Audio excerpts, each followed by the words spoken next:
نن ویډیو کې درته د ځلا ځازۍ خبرې وړاندې کوم. هیله ده تر پایه راسره پاتې شئ او د داسې جالبو مطالبو لپاره سحر میډیا چینل سبسکرایب کړئ.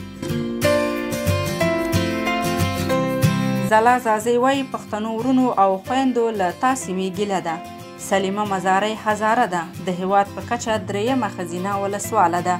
د بلخ چهارکنډ ولسوالۍ مشري کوي.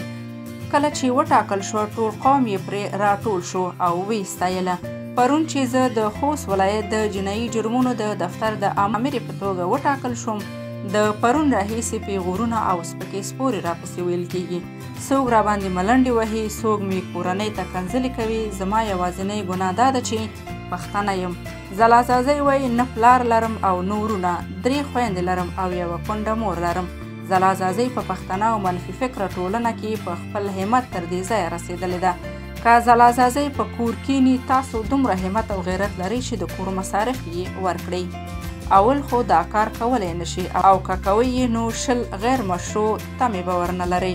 نو زما افغانانو ورونو پرېږدئ چې دا ټولنه نوره له دې بد حالته ووځي. په هغه څه کې کار ولرئ چې تاسو پرې پوهیږئ.